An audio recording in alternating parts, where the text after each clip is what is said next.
Osvaldo. Ver qué tipo de fluctuaciones se tienen. Después viene, una vez que ya sabemos qué cantidad de fluctuaciones de viento existen, bueno, pues hay que analizarlas, cómo esas dinámicas van a afectar a la turbina. Y hay que hacer el diseño de esa turbina para que pueda resistir esas dinámicas del viento. Y esa área está a cargo del doctor Oscar. Una vez que se tiene el diseño, hay que probar esos diseños a la estructura, si está bien, si va a aguantar esas fluctuaciones donde se van a colocar. Y bueno, esa área está a cargo del doctor Eduardo. Después, ya que está integrada la turbina, el diseño de ese con su respectivo generador, bueno, pues hay que integrarla a la red, ¿verdad? Para eso se ocupa la electrónica de potencia. Y bueno, de esa área pues estoy encargada yo. Y finalmente, una vez que está integrada la red, pues hay que hacer análisis en la red, que esa red no se vaya a afectar por la integración de esa turbina o de esos parques. Una vez que ya está integrada, que ya sabemos que no nos va a afectar, podemos hacer optimización. Y eso, pues bueno, está a cargo, la ciencia de datos está a cargo del doctor Miguel, quien es el que nos ayuda a hacer diferentes optimizaciones a través de inteligencia artificial. Entonces, bueno, esas son las 6 áreas que nosotros manejamos dentro del grupo de ingeniería eólica, de energía eólica. Bien, pues dentro de las energías renovables hay muchas, ¿verdad? ¿Cuáles conocen? Solar,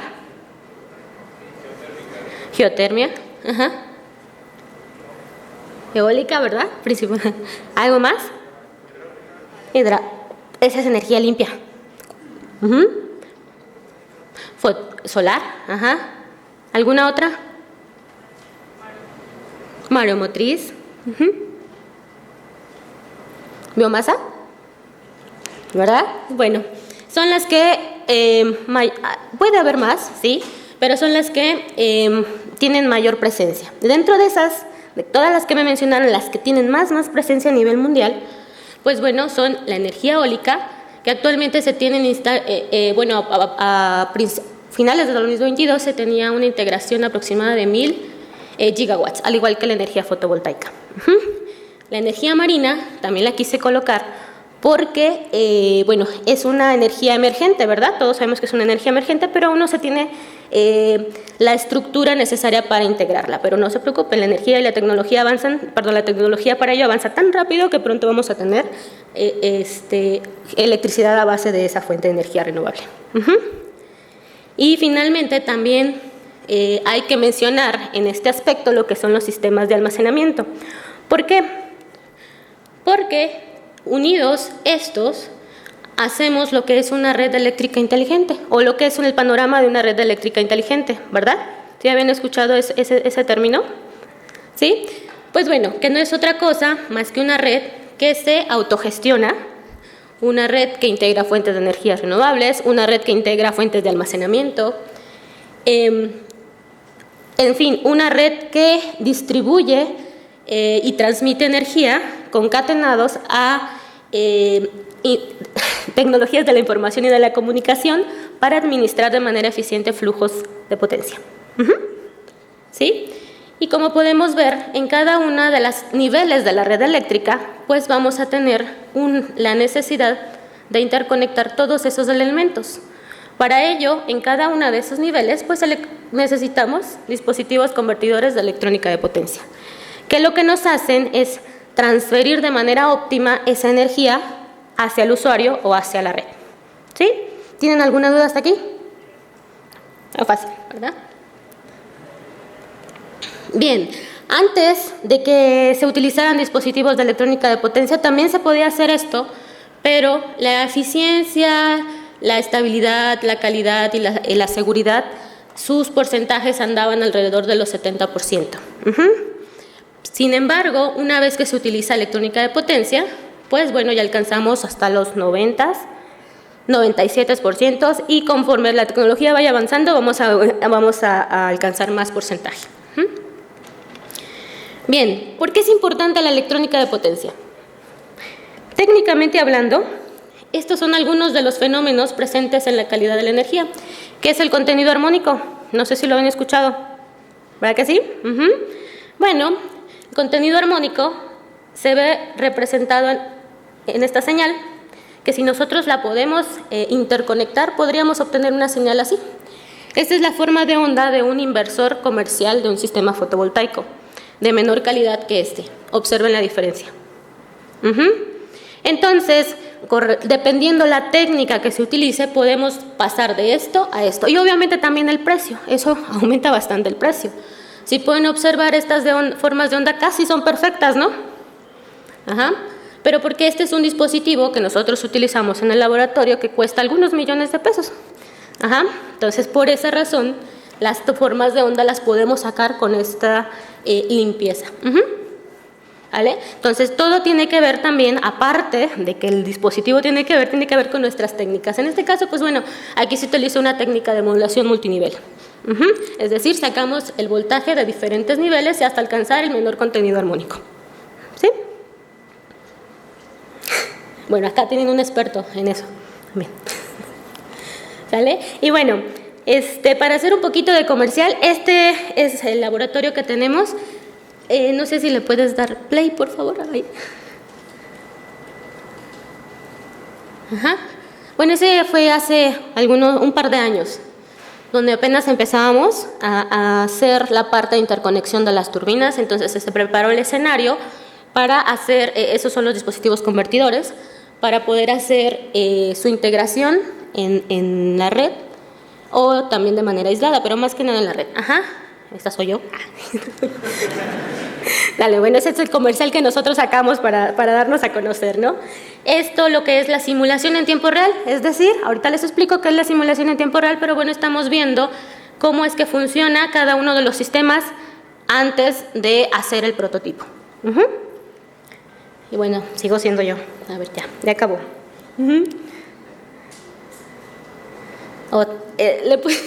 Ahí está. ¿Qué es la simulación en tiempo real? Cuando ustedes quieren hacer una representación de toda la red eléctrica que les mostré la lámina pasada, si nosotros queremos representar exactamente las dinámicas mecánicas, eléctricas, aerodinámicas, cada una de esas simulaciones conlleva lapsos de tiempo tan pequeños para su simulación que la misma, valga la redundancia, que la misma simulación se vuelve tan lenta, no sé si les ha pasado cuando están haciendo una simulación que su computadora se alenta, se calienta, etc. Bueno, pues se pone tan lenta que el fenómeno mismo que estamos analizando. O sea, a lo mejor el transitorio va a ocurrir más rápido que la simulación a que haga efecto, a que funcione. ¿Sale? Entonces, ¿cómo logramos eso? Bueno, algunas industrias, ¿qué es lo que lograron hacer? Bueno, pues concatenar diferentes procesadores en paralelo.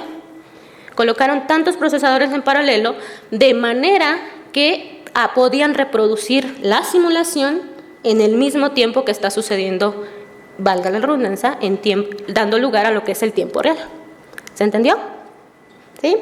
Y en ese escenario, pues bueno, hay varios procesos. Uno, que podemos hacer el proceso de la aceleración, nada más. ¿Vale?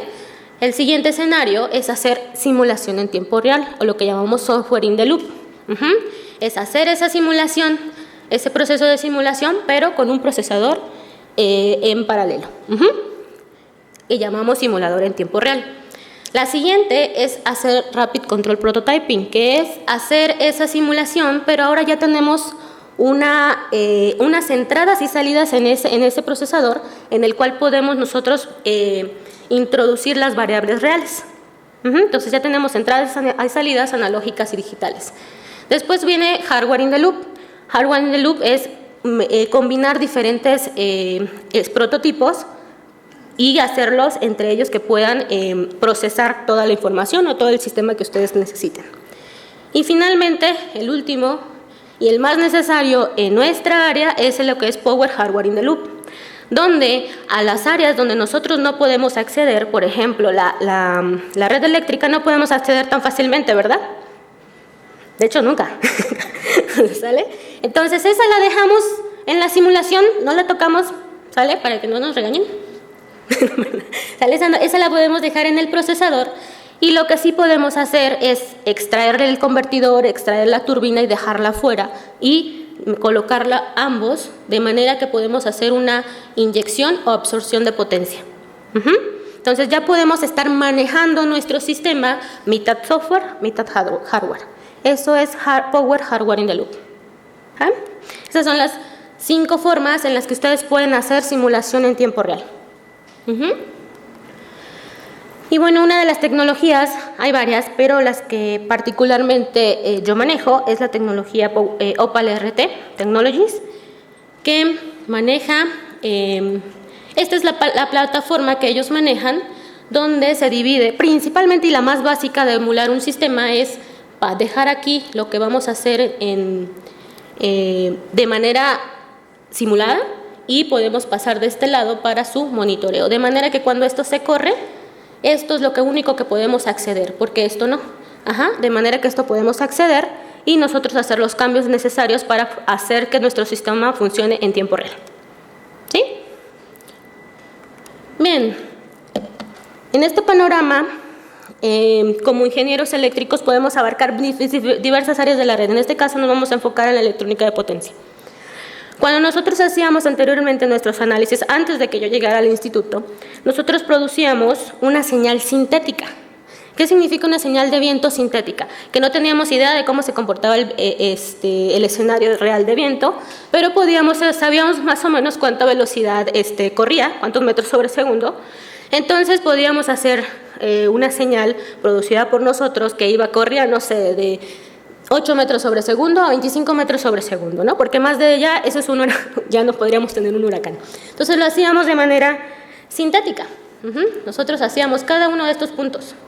Y ya, así los probábamos los convertidores. Si funciona así, tiene que funcionar con los datos reales. Pero no podíamos tener acceso a los datos reales. Una vez que entro al instituto, ahí sí se manejan, acorde al área geográfica, las velocidades de viento que se tienen. Al tener eso, pues bueno, uno de los primeros trabajos fue generar una interconexión de una turbina de manera aislada.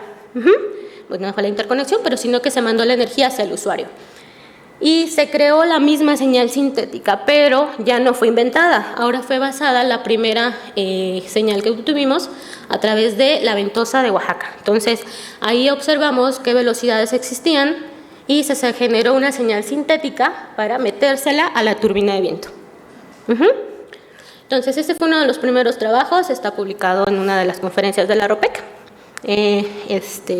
Bueno, ahí pueden encontrar mayor información, pero básicamente hicimos un rectificador, un convertidor que rectifica la señal para después modularla o hacerla de manera lo más constante, como podemos observar aquí, con un convertidor multinivel en cascada.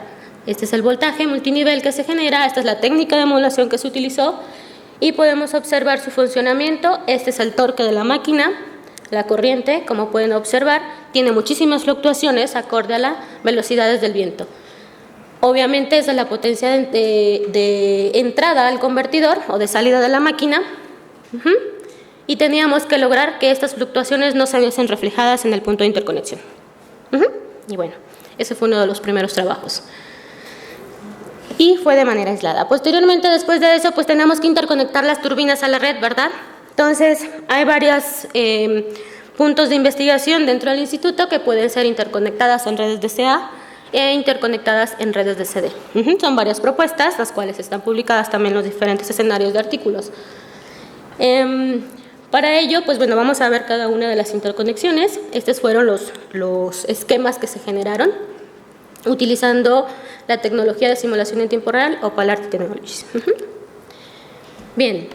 Dentro de lo que es interconexión, analizamos lo que fue, en este caso el grupo del doctor Osvaldo, analizaron lo que fue las fluctuaciones de viento en Tamaulipas, también uno de los primeros trabajos, y bueno, se logró saber que la velocidad de viento base que se tiene ahí, bueno, pues son 5.7 metros sobre segundos, en esa ubicación geográfica. Teníamos que hacer un convertidor que soportara 5 turbinas, que fueran interconectadas y que ese convertidor lo soportara ahí, nos transmitiera la energía de manera óptima. Esos son los estudios que ellos hacen. No me pregunten mucho porque de esto yo no tengo mucha idea, ¿vale? Pero bueno, ahí está Somos un área multidisciplinaria, con gusto puedo transmitirlo si les interesa. Este fue el sistema que surgió de las fluctuaciones de viento con Tamaulipas, 5 turbinas interconectadas a través de los diferentes generadores, y este es el convertidor general. Ahora sí, pues bueno, todas las técnicas de control necesarias para que pudiéramos integrar de manera óptima. Estos fueron los resultados. Estas son las fluctuaciones del viento. Obviamente hay otra característica importante, que es la turbulencia, que tanto oscila el viento. Bien, estos fueron los escenarios de interconexión de las 5 turbinas. Entonces, aquí lo importante es que siempre el torque eléctrico vaya de la mano con el torque mecánico de la turbina. Aquí cada una... el DC-Link. ¿Qué es el DC-Link? Bueno, es el necesario para que se pueda transmitir la energía hacia la red. Si este falla, la interconexión falla. Entonces, por eso es un punto referente de que este se mantenga siempre constante. Ese es el artículo generado de esa investigación.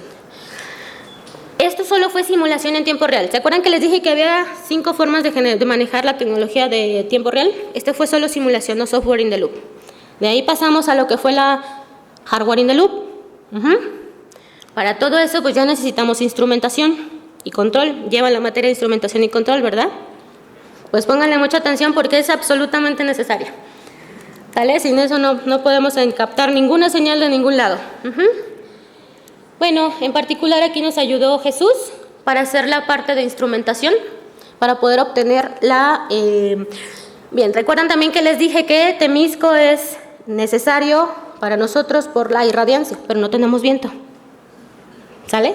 Entonces no tenemos viento, teníamos que hacer un emulador de una turbina, ¿ok? Que funcionara acorde a las fluctuaciones del viento que se están analizando. Entonces para eso, pues bueno, ¿me ayudas dándole play, por favor? El otro, el más grande, ese. Este es el sistema funcionando de la turbina, es el emulador de la turbina.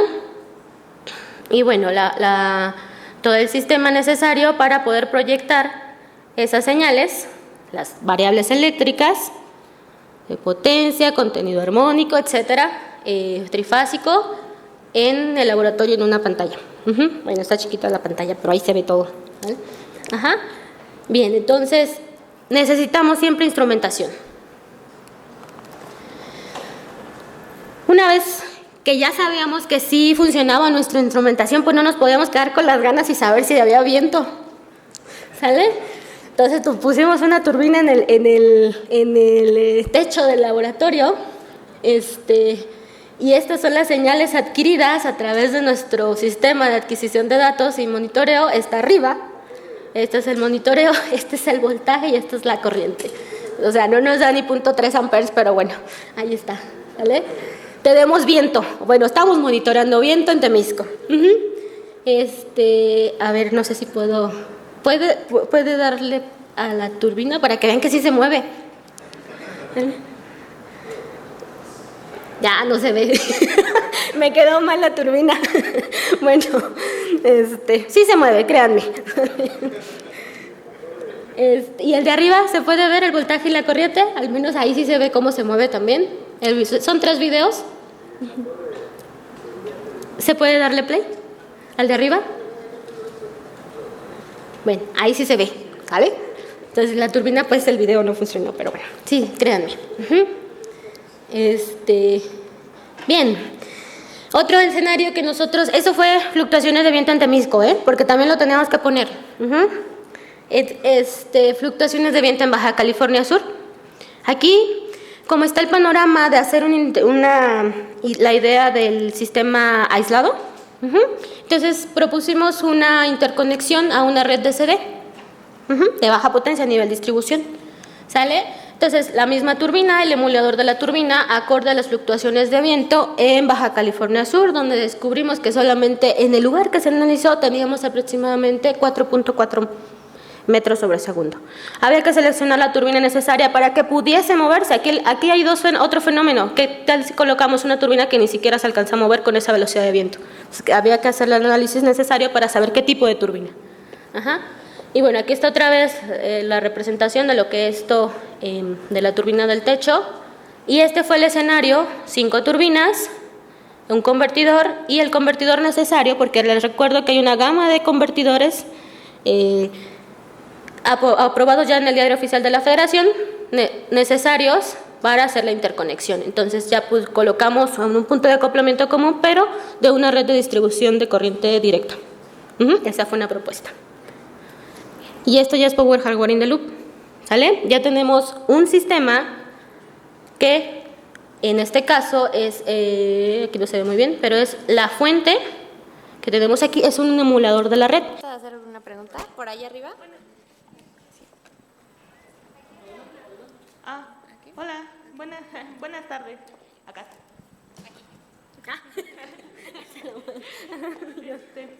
Bueno, yo tenía la duda, cuando están haciendo el análisis de viento, por ejemplo, ¿cuánto afectan los vientos de retorno? O sea, porque el viento va como de forma circular, entonces regresa cada cierto tiempo al mismo lugar. Entonces, eso, por ejemplo, lo podrían tomar como una constante, o sea, en el tiempo, de que cada tantos años va a regresar este tipo de viento con este tipo de velocidad aproximada o algo así. Te quedo mal con tu respuesta. Esas son preguntas del área de los que hacen la evaluación del recurso. No te sé contestar. Perdón. Pero con gusto te puedo dar el contacto y ellos te juro que te contestan hasta cada detalle de lo que es las dinámicas del viento. Sí, es que sí, eso se relaciona más con el análisis de la zona para evaluación, ¿verdad? Exactamente.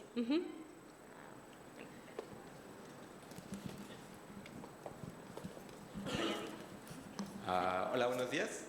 Bueno, muchísimas gracias por la presentación.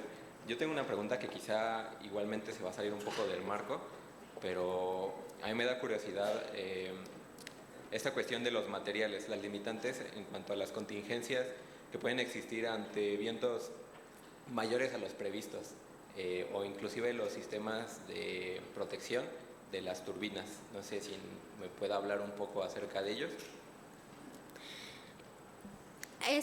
Ese tipo de análisis es para los que diseñan la turbina, pero tienen que tener un diseño correcto, que también no me lo sé muy bien, pero si no haces el diseño correcto, pues el viento, lo primero es la desconexión, ¿verdad? Y hacer que se mantenga en un lugar, las aspas se queden en un ángulo necesario para que cuando les llegue el viento no las deshaga. Y hay muchos videos en la red, como pueden ver, cuando todas las turbinas están detenidas, porque hay un viento muy fuerte, están detenidas, pero la que quedó en mal estado la hace polvo. Entonces eso es algo que debe ser los que hacen el diseño de turbinas, asegurarse que queden o que tengan el control necesario para mantenerse y puedan soportar esos aires, esas corrientes de aire. Ok, perfecto, muchísimas gracias. ¿Alguien más gusta hacer una pregunta? ¿Tenemos una más? ¿Dos más? A ver si se animaron. Ahora sí. Estos son de potencia. Sí, me imagino. Sí. Me imagino. Ok. Buenas tardes. Dados los resultados que nos mostró aquí ahorita en sus presentaciones, quisiera saber si ya están aptos para interconectarse a la red o todavía les falta algún cumplimiento en conforme a normas. Sí, lo primero que nosotros hacemos son dispositivos a escala. Ya de ahí hay que ver que el prototipo cumpla ciertas normas para que pueda ser armado y tenga las protecciones necesarias. Entonces, nosotros según estamos en el nivel 3 de 9. Entonces, no, todavía nos falta un camino por recorrer. Es decir, llevar todos los prototipos a campo. Entiendo. Muchas gracias.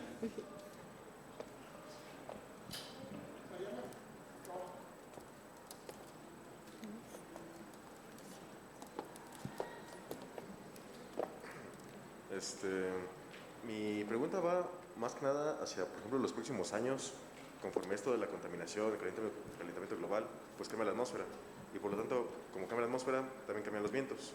¿Esto sería favorable, por ejemplo, para la energía eólica?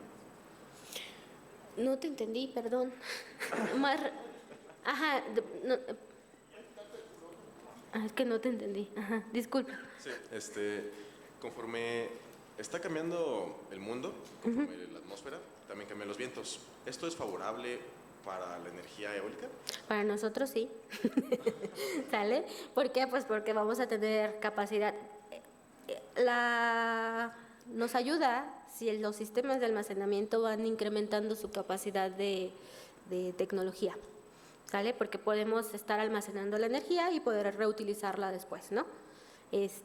Pero mientras los vientos no sean mayores al 25%, al 25 metros sobre segundo, sino hay que pues, diseñar nuevas tecnologías que sean capaces de soportar los diferentes escenarios de viento. El doctor Eduardo Ramos se encarga de ver si es factible extraer energía de los huracanes. Entonces, pero esa es una área y estudios de ellos. Okay. ¿Y cada cuándo ocurren más o menos estas evoluciones? ¿Cada cuándo qué? Ocurre más o menos esta avance tecnológico. ¿Es muy diferenciado el tiempo? No, la tecnología avanza todos los días. No, perdón, pero o sea, sí, de que aceptan algo, anualmente tienen que tener algún avance. ¿Listo? Bueno, les damos las gracias por su participación y también queremos extender las gracias a la doctora Nadia por presentar todo su trabajo, lo que hacen en el Instituto de Energías Renovables, y por favor, brindémosle un gran aplauso. Y nosotros le vamos a hacer dar esta constancia por un reconocimiento por su participación en este evento de Women in Power.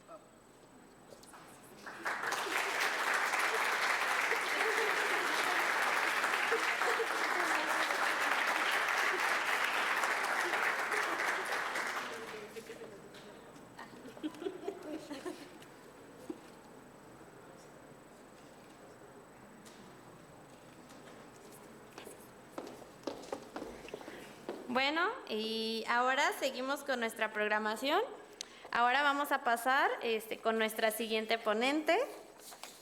Y bueno, permítanme presentarla. Ella es la maestra en Ciencias de la Ingeniería Eléctrica, Pamela Suárez Velázquez, egresada de la carrera de Ingeniería Eléctrica y en Sistemas Electrónicos por la Universidad La Salle en Cuernavaca. Cuenta con una extensa experiencia profesional, comenzando por el Instituto de Investigaciones Eléctricas en la Gerencia de Transmisión y Distribución, como en la Gerencia de Análisis de Redes Eléctricas, colaborando en la investigación tecnológica con el proyecto titulado Asignación de Unidades Termoeléctricas mediante Programas de Computadoras Comerciales. Como en la continuación del proyecto de asignación de unidades y apoyando en el desarrollo de las órdenes de trabajo en el Centro Nacional de Control de Energía hasta 2017. Ejerció como profesionista en el área de control central en CFE y CENACE, elaborando estudios de conexión e interconexión, evaluaciones de alternativas para la conexión de nuevas subestaciones, líneas de transmisión, transformadores y centros de carga. Realizó estudios de estrategias operativas para reducir los niveles de cortocircuito, estudios de estabilidad transitoria para sistemas DRM, arranques negros, energización de líneas y transformadores. También estudios de escenarios de demandas máximas y mínimas, entre otros. Como supervisora de estrategias operativas en el CENACE, fue encargada de elaborar estudios de conexión e interconexión de nuevas cargas, generadores convencionales y centrales solares, incluyendo el modelado de los elementos y el análisis de flujos de cortocircuito y estabilidad dinámica. Actualmente ocupa el cargo de jefa de Departamento de Esquemas de Acción Remedial en el Centro Nacional de Control de Energía, en la Unidad de Estudios Eléctricos, donde realiza propuestas, diseños y gestión de los esquemas de acción remedial y esquemas de protección de sistemas, que son necesarios para preservar la confiabilidad e integridad del sistema interconectado nacional. Ha realizado estudios de actualización del esquema de corte de carga por baja frecuencia en el sistema nacional y la colaboración en estudios de estrategias operativas de demandas máximas y mínimas del sistema interconectado nacional, además de revisión de modelos de flujo de dinámica empleados para estudios eléctricos. La maestra Pamela el día de hoy nos acompaña para compartir con nosotros el siguiente tema titulado Estudios eléctricos para la planeación operativa del Sistema Eléctrico Nacional. Por favor, démosle una cordial bienvenida y un fuerte aplauso.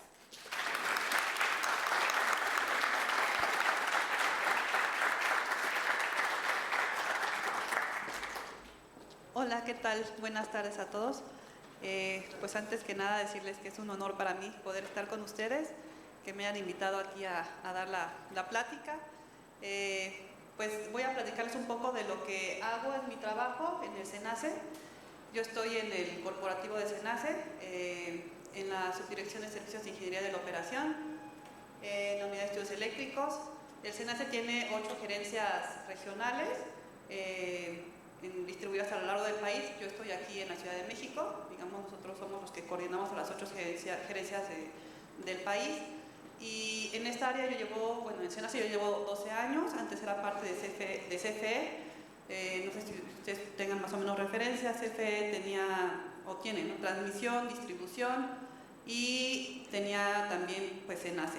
Pero SENACE, a partir de la reforma energética, se separó, en el 2014 fue la reforma, en el 2016 fue cuando nos pasaron, y pues a partir de entonces somos un organismo independiente. Y a partir de esa fecha, pues yo antes estaba en la Agencia de Control Regional Central, me pasé a Nacional, a esta unidad de estudios eléctricos, y pues empecé a hacer estudios de planeación operativa del centro.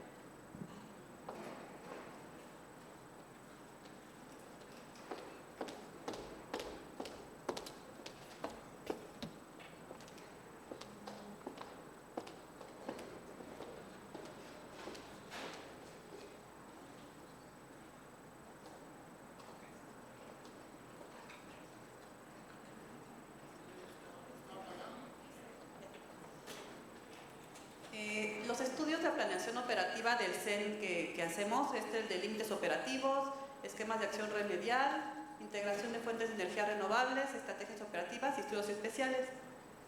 En SENACE básicamente lo que se hace son estudios las áreas de SENACE, las principales son la planeación de la expansión, la operación del sistema eléctrico y la operación del mercado eléctrico mayorista.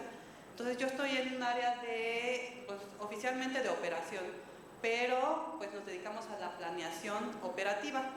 En sí la planeación se divide en planeación de la expansión, que es la planeación de 3 años en adelante, es decir, la gente que se encarga de ver qué centrales se van a interconectar, qué líneas se necesitan en el sistema, de qué capacidad van a ser las nuevas centrales, dónde se van a ubicar, de qué capacidad van a ser las líneas de transmisión.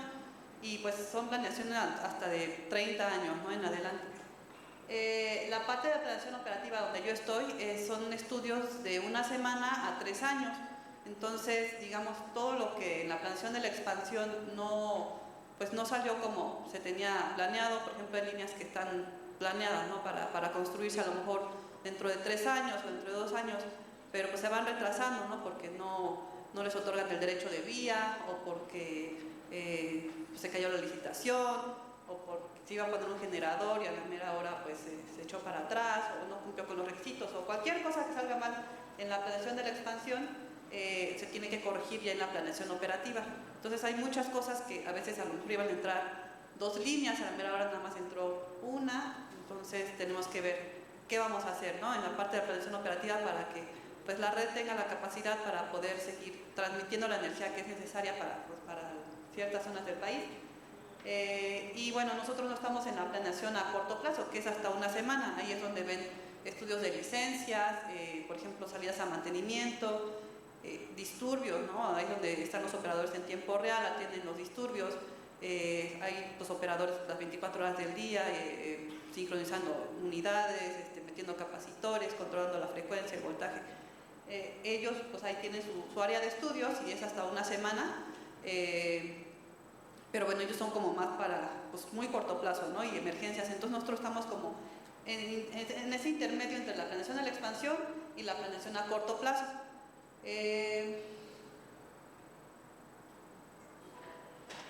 Uno de los estudios que hacemos es el de límites operativos.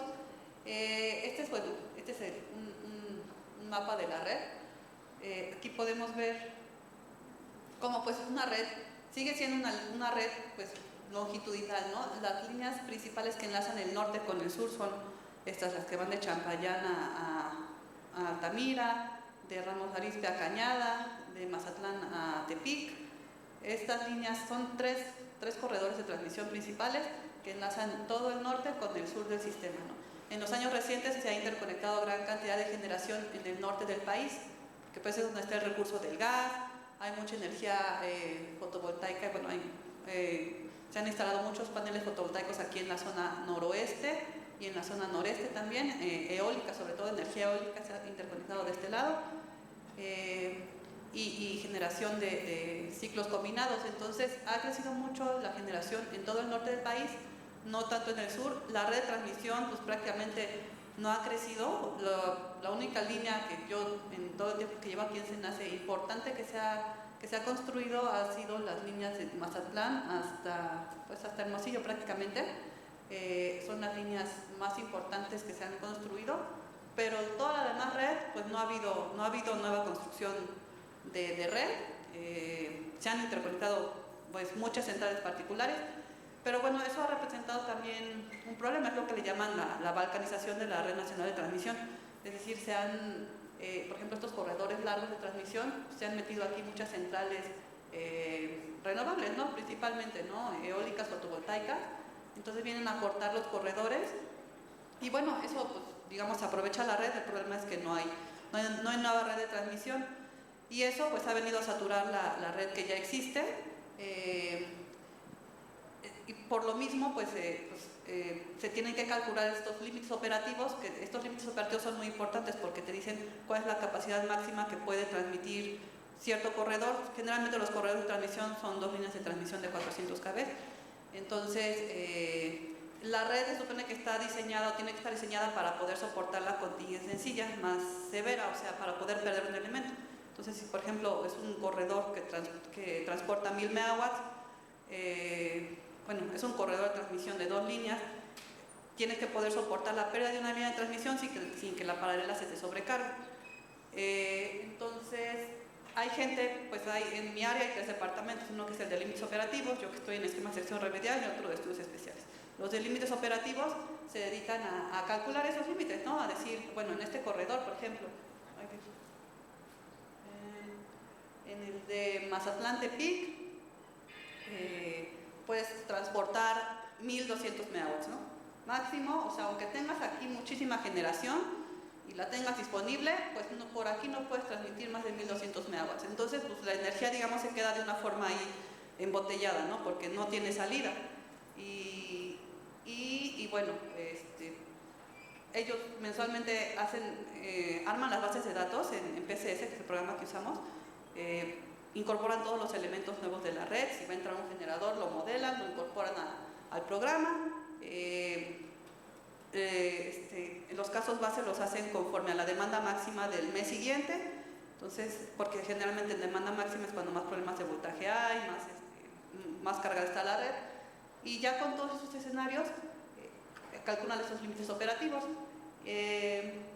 Y bueno, entonces para todos los corredores de transmisión prácticamente tienen definido un límite operativo. Con los esquemas de acción remedial lo que hacemos es poder incrementar esos límites operativos, es decir, si en estos corredores de transmisión, por ejemplo, les digo, Mazatlán Tepic podías transmitir 1200 megawatts y ante la contingencia sencilla se te sobrecargaba la paralela, es decir, la paralela máximo soporta 1000 megawatts, te pierde una línea, la otra queda al 100% con 1000 megawatts, pero si tú, por ejemplo, disparas generación, o sea, cuando ocurre la contingencia, disparas generación, puedes entonces transmitir más, ya tu límite operativo ya no es de 1200 megawatts, sino ya lo puedes incrementar hasta 1300 o 1400 megawatts o 1500 megawatts, depende de cuánta generación dispares, y entonces ya puedes transmitir más por ese corredor. O sea, eso es como de gran ayuda. Entonces, en lugar de a lo mejor puedes diferir obras obras de infraestructura de transmisión, por ejemplo, si pones un esquema de acción remedial, entonces se está cuidando que en el momento de que te ocurre la contingencia, pues luego mandas el disparo, ¿no? A una central o algo, y ya te descarga la línea paralela, que es la que te quedaría sobrecargada. pero bueno, este tema lo vamos a ver un poquito más adelante. Nada más quería como explicarles más o menos para qué sirven los límites operativos. Generalmente las principales problemáticas son límites por sobrecarga, que es lo que les decía, ¿no? O sea, pierdes un elemento, el paralelo se te sobrecarga, otro de la red de 115, a veces hay redes de subtransmisión, ¿no? Y por ahí se va toda la energía, en 115, 230 kV, se te sobrecargan transformadores, y bueno, esos son los límites por sobrecarga. Hay límites por estabilidad de voltaje, que esos están calculando el margen al punto de colapso, que es como esta curva que les muestro aquí. Muchas veces el problema es pues las altas transferencias en líneas de transmisión, por ejemplo, hacen que las líneas de transmisión absorban gran cantidad de potencia reactiva, y eso hace que pues, se te colapse más rápido el sistema, o nada más no hay un soporte de voltaje suficiente en alguna de las zonas de la red, y ante, pues, no sé, ante demandas altas se te puede llegar a colapsar una zona. Entonces lo que hacemos es calcular esas curvas PV, o sea, ante pues, grandes transferencias de potencia, incrementamos la transferencia de potencia y monitoreamos el voltaje, y entre más sea la transferencia, mayor sea la transferencia, más rápido te cae el voltaje. Y si te ocurre una contingencia sencilla, o sea, si pierdes un elemento, una línea o algo, pues se te cae todavía más el voltaje, ¿no? Entonces tenemos que verificar que, pues si tenemos un voltaje, bueno, por ejemplo, en el caso base de 230 kV y perdemos un elemento, nos va a caer hasta 218 kV, ¿no? Por ejemplo. Y decimos, bueno, según el código de red, pues debemos poder soportar esa variación de un más o menos 5% de voltaje nominal. Entonces decimos, bueno, máximo la transferencia máxima de potencia por estos elementos es de 900 megawatts, ¿no? Para que ante la contingencia sencilla tengamos un voltaje de 218 kV. Y por ejemplo aquí con la operación de un esquema de acción remedial podemos, por ejemplo, tiramos carga, ¿no? O sea, ya el voltaje se nos cayó, pero si estamos monitoreando la contingencia, decimos, ocurrió esta contingencia, entonces luego hay que mandar un tiro de carga, ¿no? Para recuperar el voltaje. Entonces recuperas el voltaje y por ejemplo se recupera 223 kV. Bueno, ya tiré 200 megawatts, pero recuperé el voltaje, entonces a lo mejor aquí puedo recorrer un poquito más mi transferencia, ¿no? O sea, en lugar de transmitir 900, si ya tengo un esquema de acción remedial, puedo irme hasta acá, ¿no? Hasta acá para tener otra vez los 18 kV. Pero bueno, no podemos recorrernos tanto porque también está el punto de colapso, entonces tenemos que estar por lo menos alejados un 10% del punto de colapso, ¿no? Entonces así es como se calculan, por ejemplo, los límites de transmisión por estabilidad de voltaje o con margen al punto de colapso. Hay otros límites por apertura angular, cuando son líneas muy largas, hay líneas de 200 kilómetros más, ¿no? 250 kilómetros, y a veces nada más una sola línea. Entonces, si se te abre esa línea, pues ya la apertura angular entre las dos subestaciones va a ser muy grande, ¿no? Va a ser de más de 70 grados, ¿no? Generalmente es el criterio que manejamos, entre 50 y 70 grados entre dos subestaciones, para poder hacer el cierre, ¿no? Porque imagínense, cuando hay una apertura angular muy grande, o sea, los relevadores de sincronismo generalmente están ajustados como a 50 grados en 400 kV, entonces debemos cuidar que no rebasemos esa apertura angular, porque primero no te va a dejar cerrar el relevador, ¿no? El interruptor no va a dejar que la línea cierre si hay una diferencia angular muy grande entre las dos subestaciones, ¿no? Y entonces, pues ya si hay una diferencia mayor, vas a tener que hacer movimientos de generación o de carga, inclusive puedes llegar a hacer tiros de carga o necesitar, ¿no? Para poder hacer esos cierres. Entonces también se maneja un límite por apertura angular y también se manejan límites por oscilaciones de potencia, es decir, que ante la pérdida igual de algún elemento, alguna línea, algún generador, pues empieza a oscilar el sistema. Eso recientemente pues ha estado pasando bastante en el sistema, ¿no? Que se han detectado oscilaciones. No se sabe todavía bien la causa, probablemente sean controles, bueno, seguramente no, controles mal sintonizados, pero pues por la misma característica de la red, que es muy longitudinal, se llegan a presentar estas oscilaciones de potencia. Y la solución pues es, pues se supone que la que debería hacer es sintonizar los estabilizadores, ¿no? de las máquinas, ¿no? Pero pues esos son estudios muy largos que se están empezando a hacer en el área, pero pues realmente tienes que tener bien modelados todos los controles de las máquinas y de todos, ¿no? Porque son todas las máquinas que interactúan, ¿no? Y para saber cuál es la del problema y saber dónde moverle, cómo moverle ahí las ganancias o cómo mover el control, pues es todo un reto. Generalmente lo que se hace pues, es un esquema de acción remedial. Dices, esta máquina es la que me causa problemas, es la que me causa oscilaciones, pues entonces la disparo, ¿no? O sea, hay oscilaciones, disparo esta máquina y ya, ¿no? Se arregló el problema. Bueno, más o menos. Pero eso es la parte de los límites operativos. Hay, bueno, esto se calcula, digo, mensualmente por los cambios en la demanda, por el comportamiento estacional, depende de qué unidades estén disponibles o en servicio, la puesta en servicio de nuevos elementos. Y la parte donde yo estoy, que es la parte de esquemas de acción remedial. Esta parte, bueno, ahora que yo cuando era estudiante, pues no la había escuchado, ¿no? Que eran esos esquemas de acción remedial, pero ya les platiqué un poquito. O sea, son controles que al presentarse determinadas condiciones de emergencia en la operación del sistema eléctrico nacional, realiza la desconexión automática y prevista de ciertos elementos de la red eléctrica. Pueden ser desconexión de unidades de central eléctrica, desconexión de carga, cambio de topología, para llevar al sistema de forma controlada a un nuevo estado operativo, donde prevalezca su integridad. Entonces, esto lo que contribuye es a tener una red más segura y confiable, protege a los elementos del sistema de sobrecarga, una operación más económica, lo que les decía de poder diferir obras de infraestructura, poder incrementar los límites de transmisión, minimiza la afectación, o sea, también en lugar de que pues, sea un disturbio muy extenso, tú lo controlas, ¿no? Dices, pues si aquí se me iba a apagar esta ciudad, pues apago a la mitad y ya sobrevivió, ¿no? Entonces, pues digamos es una pérdida de carga o generación generalmente de forma controlada, ¿no? Para mantener a la red pues, operando de forma segura. Hay muchos tipos, ¿no? Pero sí, básicamente se clasifican en eso: disparo automático de generación, que últimamente pues, son los que más se han implementado por toda la incorporación de nuevas fuentes los nuevos generadores, que les digo que han estado cargando los corredores de transmisión. Pues tenemos que diseñarles esquemas de acción remedial para que, pues ante estas sobrecargas de esos corredores, pues prevalezca, ¿no? el servicio, ese corredor de transmisión. Hay de disparo automático de carga, de cambio de topología. O sea, ahí puedes disparar líneas, puedes disparar transformadores, interruptores, conmutación de capacitores y reactores para controlar el voltaje. Y lo que pues ahora está empezando a estar de moda es los esquemas de protección de área amplia, que emplean PMUs, que emplean WAMs. Y o sea, actualmente pues en la red nacional apenas está ¿cómo se dice? Bueno, está en proceso de implementación un esquema de protección de área amplia en la red noroeste. Se hizo un sistema prototipo y sí funcionó, pero bueno, apenas se va a implementar.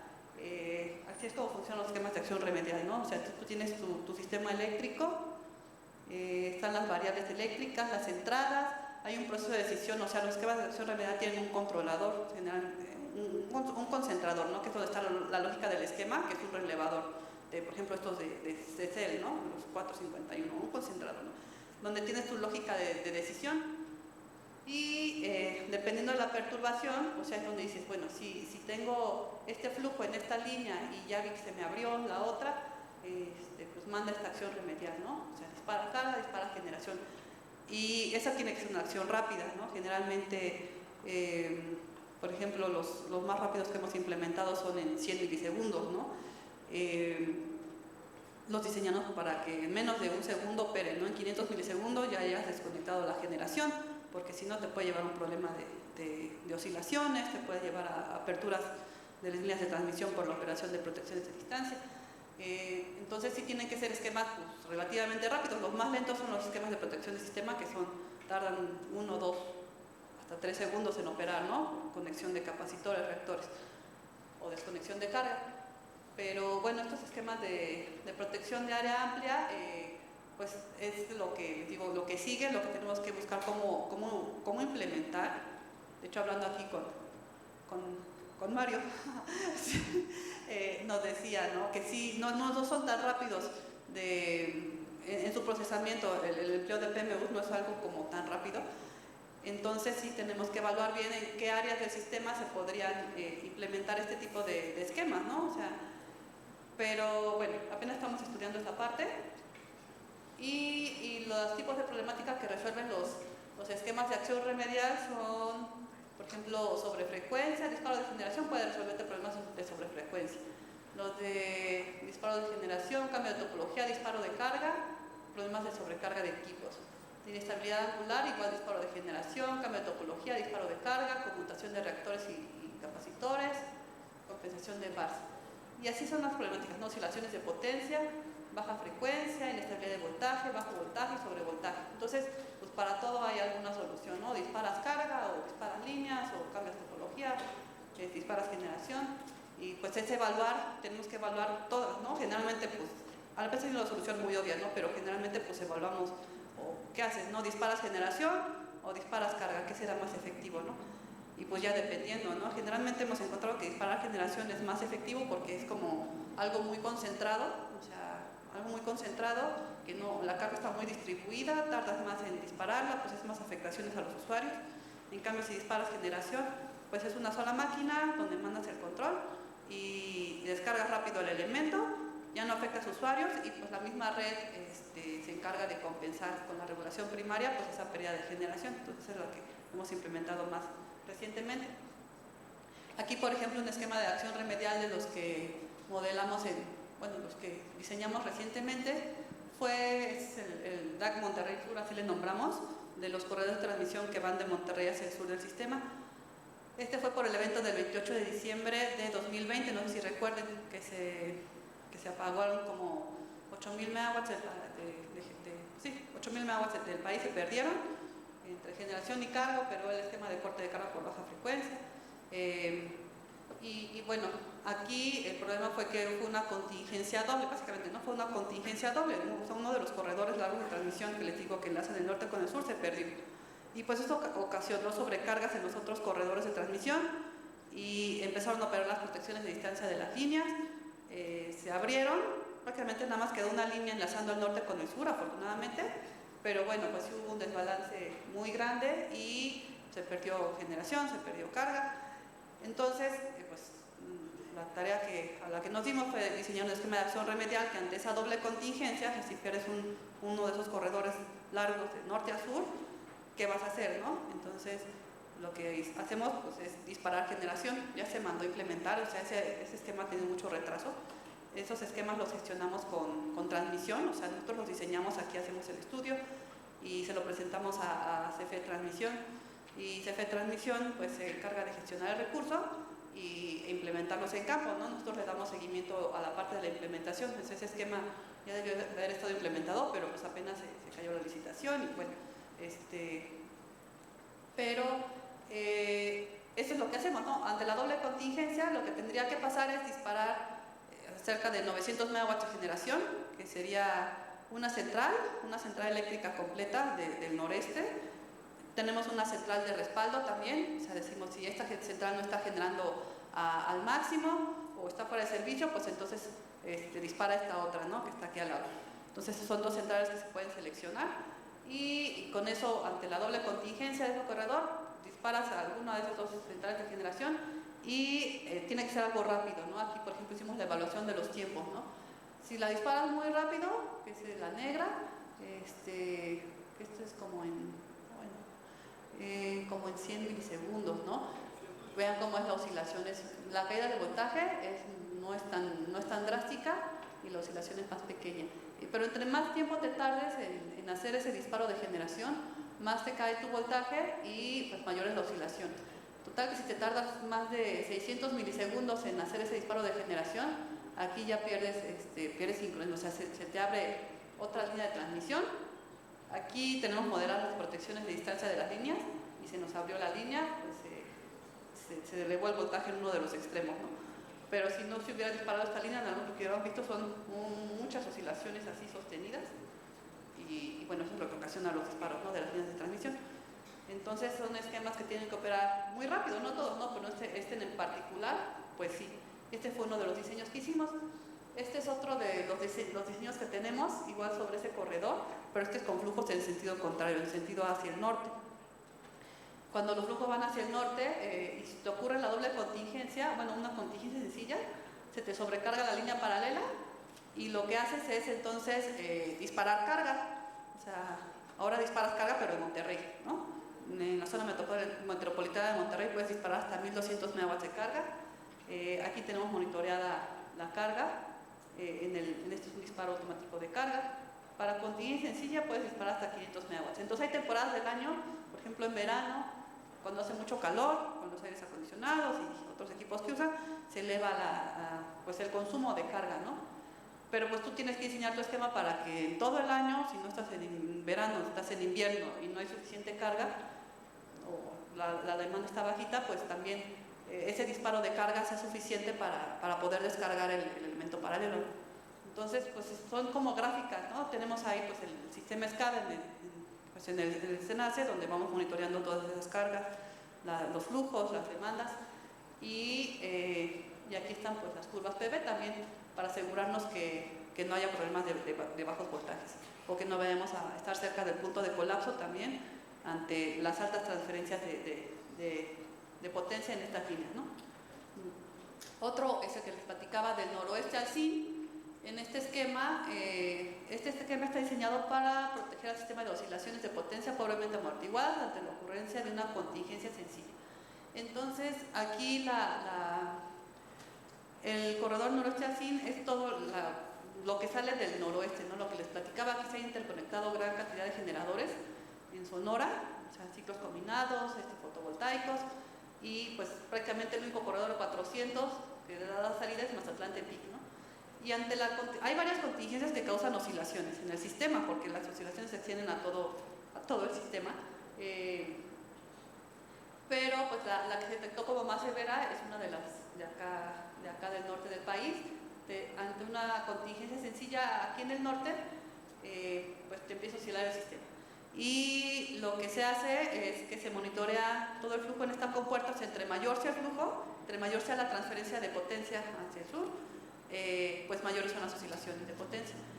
Y pues lo que hacemos nosotros es determinar a partir de qué flujo cuál es el flujo máximo que puedes transmitir, para que ante la contingencia sencilla más severa, que es la de acá arriba, las oscilaciones no sean, tengan un amortiguamiento máximo del 5%, ¿no? Y entonces en se seleccionaron, bueno, acá están las centrales, hay centrales de ciclo combinado acá en el norte, hay centrales solares aquí en Puerto Libertad. Entonces lo primero que se seleccionan son las centrales solares, son centrales fotovoltaicas. Lo que se hace ahorita lo que tenemos de moda es que en vez de disparo automático de generación ponemos una que se llama reducción automática de generación. Como las centrales solares tienen su control de electrónica de potencia, en vez de desconectarlas puedes nada más reducir rápidamente la potencia de esas centrales, que pueden hacerlo generalmente en 7 segundos, 10 segundos. Entonces, si se detecta la contingencia sencilla y cumples con el flujo que te va a causar oscilaciones de potencia, mandas una señal a esas centrales fotovoltaicas para que reduzcan su potencia en 7 segundos y entonces ya amortiguaste las oscilaciones. Si no estuvieran disponibles estas centrales fotovoltaicas, está la central de ciclo combinado que la mandas disparar y pues ya con eso puedes amortiguar las oscilaciones de potencia. Y estas son las lógicas que diseñamos, estas son las lógicas que le pasamos, digamos, a transmisión, donde monitoreamos la contingencia sencilla. Si ocurre alguna de estos disparos de línea, primero seleccionas las centrales fotovoltaicas para dispararse, si se cumple con cierto flujo de transmisión en la compuerta, y si el flujo sube, si es todavía mayor, pues necesitas disparar más generación. Disparas primero igual la fotovoltaica y después, si no está disponible, disparas la de ciclo combinado. Básicamente así es un diseño de los que hacemos, ¿no? Y eso es lo que transmisión implementa. Y aquí se ve una gráfica de cómo se comportan las oscilaciones.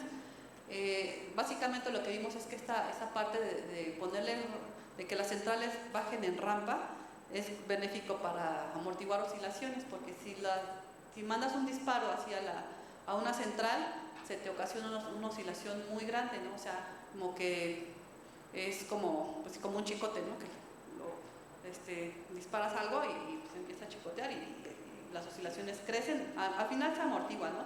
Pero en cambio, si es una reducción de generación, las oscilaciones aparentemente pues van siendo más amortiguadas y eso también beneficia a la red. Entonces estamos tratando de implementar los esquemas de reducción automático de generación también para centrales convencionales, aunque pues para ellas es más complicado porque depende del tipo de controlador, ¿no?, que tengan en su planta. Si es un controlador moderno, sí puede hacer esa reducción de generación de forma rápida, pero si no es un controlador muy viejito, pues a lo mejor se tarda 3 minutos en bajar su potencia, ¿no? Y pues 3 minutos ya no nos sirve para un esquema de acción remedial. Entonces en algunas se ha pedido que se modernicen para poder hacer esas reducciones de generación de forma más rápida. Y los esquemas de protección del sistema, que son otros que vemos, que estos son los 81, los de desconexión de carga por baja frecuencia, disparo de carga por bajo voltaje y conmutación de elementos por alto voltaje. En estos también hemos estado trabajando fuertemente, igual a partir del disturbio del 28 de diciembre del 2020, se detectó pues un área de oportunidad grande en ese esquema de desconexión de carga por baja frecuencia. Estaba bastante desactualizado, su último diseño era del 2012, pero en teoría ese esquema de baja frecuencia puede disparar hasta el 40% de la demanda del sistema si ocurre una condición de baja frecuencia para poder recuperarla, ¿no?, a un valor cercano al nominal. Pues no, o sea, nada más estaba programado, a lo mejor ya ni les digo, ¿no? La cosa es que pues sí se mandó a actualizar porque sí faltaba mucha carga por programarse en campo, ¿no?, para poder cumplir con ese 40%. Y bueno, aparte, pues uno de los objetivos es modernizarlo, ¿no? Ese esquema pues dispara a partir de una frecuencia de 59.3 Hz. A partir de una frecuencia de 59.3 Hz empieza a disparar carga. Son 6 pasos del esquema: 59.3, 52, 59.1, hasta que llegas a 58.5. 58.5 Hz es la frecuencia más baja, a la cual pues ya en ese punto ya debiste haber disparado ese 40% de la carga del sistema. Si no, ya puede presentarse daños a las máquinas, por eso no debes bajar esa frecuencia. Pero bueno, el chiste es que en cada uno de esos pasos de frecuencia disparas el mismo porcentaje de carga. O sea, si es el 40%, pues disparas el 7% en cada uno de los pasos. Pero pues lo que hemos estado revisando, de hecho lo que estuvimos trabajando el año pasado fue en un rediseño de ese esquema, porque encontramos que es mejor que dispares mayor cantidad de carga en los primeros pasos, o sea, que dispares por ejemplo un 8 o 9% de carga en el primer paso, y a lo mejor en el último un 6 o 5%, en lugar de disparar 7% en todos, porque así en los primeros pasos, o sea, llegas apenas a 59.3 y entonces tiras más carga y se te recupera más rápido la frecuencia, igual tiras pues más carga, ¿no? Pero eso a la vez te evita problemas de bajos voltajes en la primera oscilación, y al final puedes llegar inclusive a evitar tocar otros pasos de baja frecuencia porque estás deteniendo la caída de frecuencia se detiene, ¿no? Entonces es una nueva propuesta, o sea, es un esquema pues muy típico, muy tradicional el que tenemos en el país.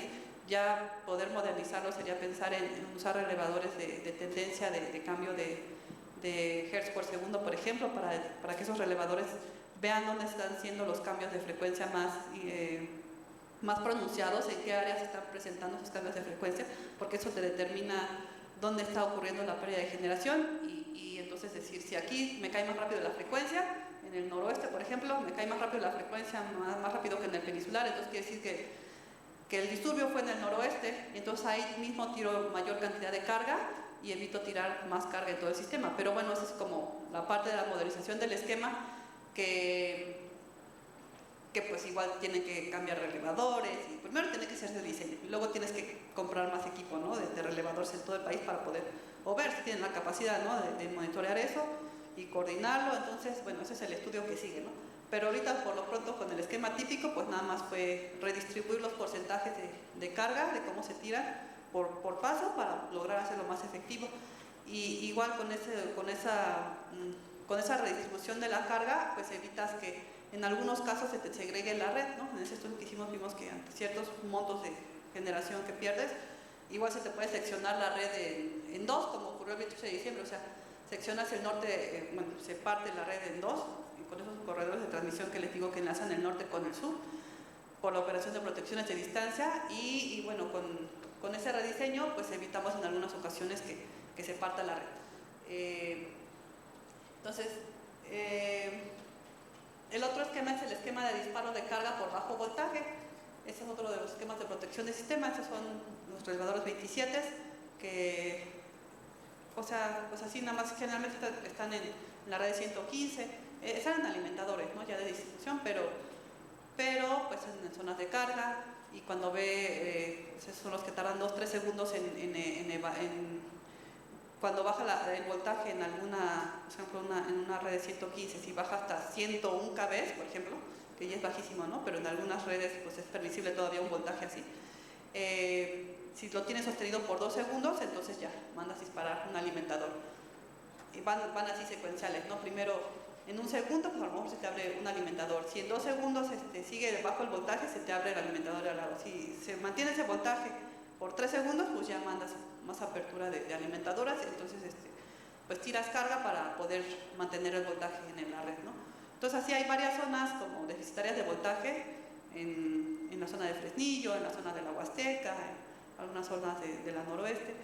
Son como redecitas así que no tienen mucho soporte, y ante disturbios externos o internos se les cae el voltaje y pues mandan tirar carga, ¿no? Automáticamente en 2-3 segundos para poder sostener el voltaje. Generalmente pues, la carga que se tira son cargas no prioritarias, no pueden tirar hospitales, ni zonas de bombeo, ni industrias, ¿no? Generalmente son cargas rurales, pues, cargas domésticas, generalmente en pueblitos, ¿no? Es donde tiran carga.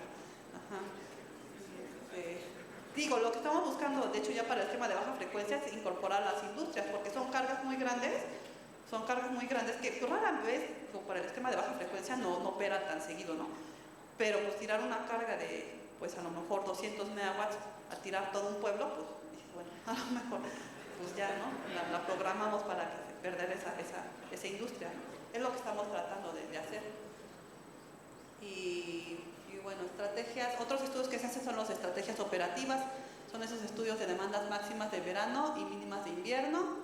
Pues como saben, ¿no? La red a lo largo del día pues va cambiando su demanda.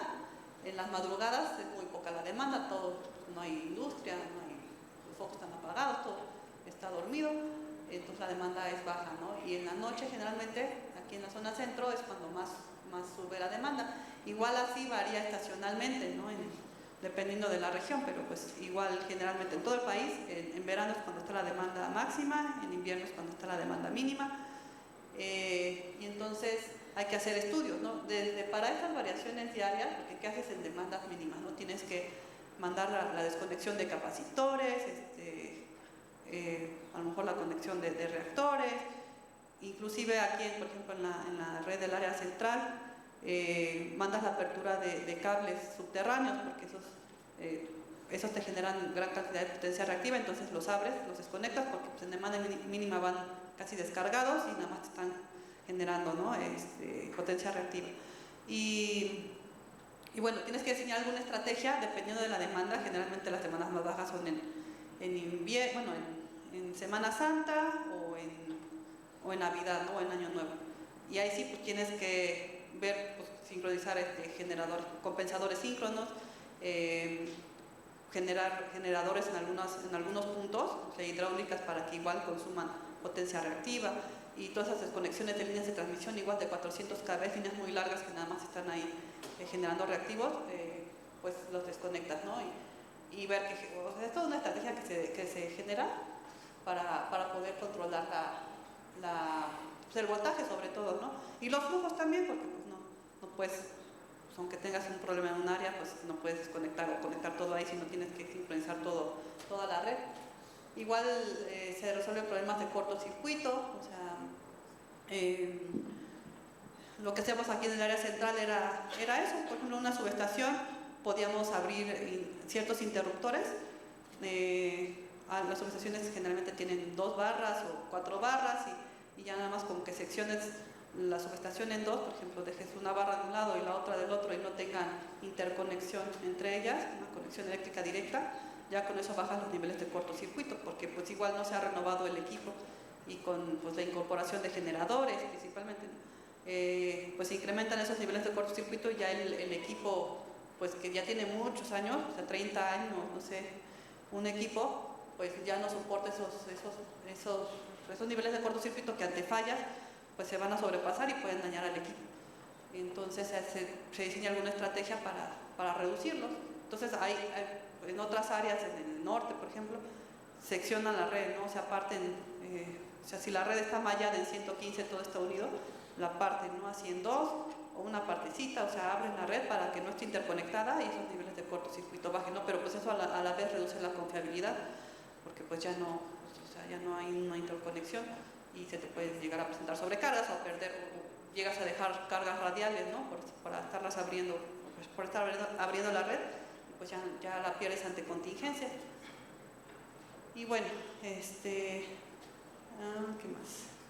Bueno, está también la coordinación de cuando está la generación fotovoltaica sincronizada, que es a mediodía cuando más genera, pues ese efecto pato que le dice, ¿no? Que cuando ya hay mucha generación fotovoltaica conectada, esa subida de potencia, pues te lleva a que tengas que bajar la generación de otras fuentes de energía, o sea, sube la fotovoltaica, pues tienes que bajar alguna otra fuente, ¿no?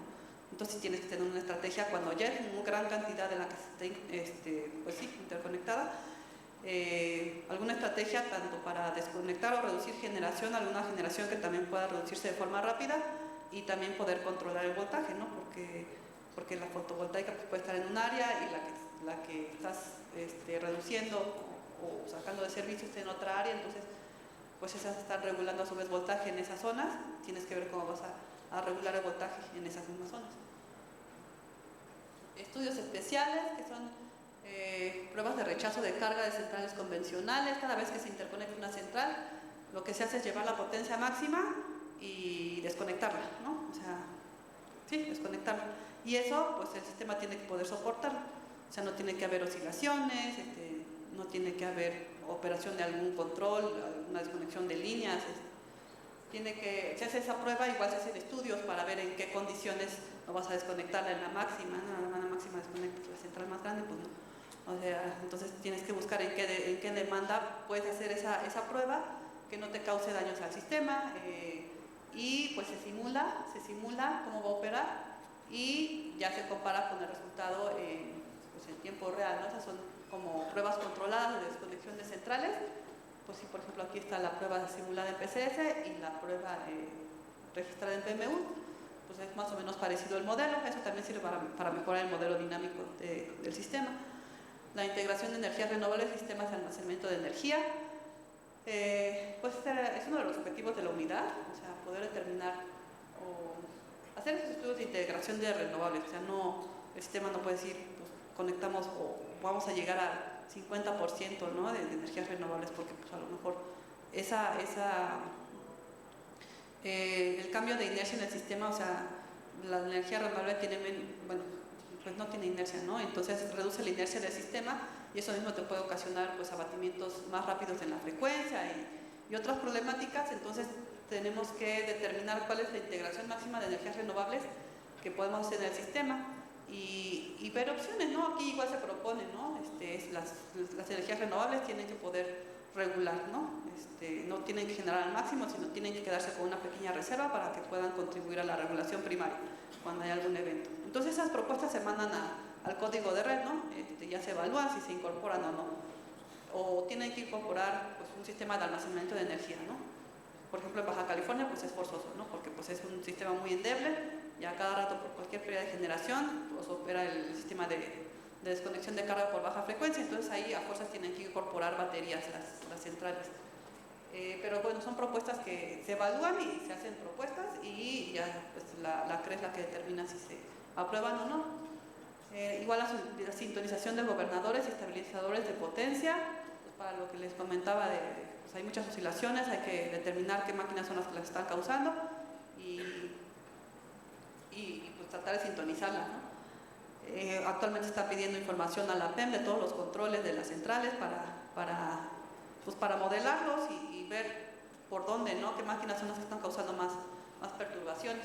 Pero son estudios largos, ¿no? Y a veces falta mucha información.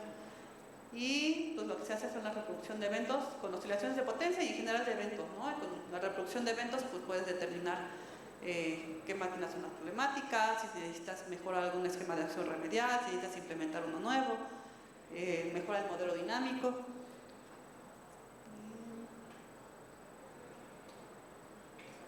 Y bueno, aquí nada más la parte de oscilaciones de potencia, lo que puse. Hay varios esquemas que se tienen de oscilaciones de potencia para amortiguarlas, por ejemplo, con la interconexión con Guatemala, hay un esquema que igual, o sea, ante pérdidas de generación de Guatemala, por ejemplo, pues empieza a oscilar el sistema, ¿no? Y entonces lo que hacemos es desconectarlos, ¿no? Ya se quedan ellos con el problema, pero pues sí, eso causa más problemas, ¿no? Para ellos, porque pues aparte de que perdieron su máquina o tienen oscilaciones y luego pierden la interconexión con México, pues ellos están ahí cayendo, ¿no? O a veces, bueno, ahorita estamos de hecho trabajando en un esquema de acción remedial que desconecta la línea Tapachula de los Brillantes, que es la que interconecta con Guatemala. Este esquema de acción remedial opera con condiciones de bajo voltaje. En teoría nosotros estamos cuidando que no ocurran problemas de bajo voltaje aquí en Tapachula, en San Cristóbal. Entonces, igual cuando pierden ellos generación, pues entonces se carga más la línea Tapachula de los Brillantes para enviarles más generación a ellos, pero eso pues, ocasiona ese incremento de la transferencia, nos ocasiona bajos voltajes aquí en México, y pues cuando se detecte ese bajo voltaje, manda a abrir la línea. Pero entonces es lo mismo, ¿no? O sea, ellos detectan, bueno, tienen su pérdida de generación y luego se desconecta la línea, entonces como una pérdida doble, ¿no? Y pues les opera el esquema de baja frecuencia a ellos, entonces pierden carga. Entonces lo que están tratando es que cambiemos los ajustes, ¿no? de bajo voltaje, o sea que esa línea no se abra con un voltaje tan bajo o que se tarde unos segundos más para que no sea como la pérdida, o sea que ellos pierdan generación y luego pierden el enlace, entonces se cae la frecuencia así instantánea, ¿no? Entonces que por lo menos haya 2-3 segundos de diferencia, o sea que ellos pierdan su generación y 3 segundos después pierdan el enlace, pues ya no es tan drástica la caída de frecuencia, por ejemplo, ¿no? Entonces, por ejemplo, estamos evaluando ahorita. Y bueno, pues básicamente es lo que tengo preparado, pues es lo que hacemos en la Unidad de Estudios Eléctricos, hay mucho trabajo, está entretenido el trabajo, usamos el simulador PCS, el DCA Tools, programamos mucho en Python para hacer nuestros modelitos, en Flex, bueno, como un Fortran, pero adaptado para PCS. Y pues bueno, pues animarlos a que sigan estudiando, sigan preparando. Hay muchas oportunidades, ¿no? Últimamente, pues ya con la apertura del mercado hay muchas empresas que pues están necesitando ingenieros bien preparados y pues animarlos a que sigan adelante. Y bueno, no sé si hay alguna pregunta.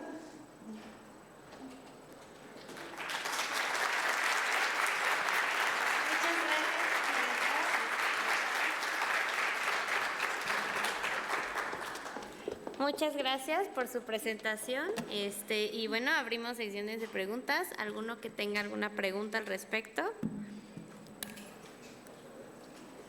O pasamos directamente a aquellos que nos están viendo en nuestra transmisión en vivo.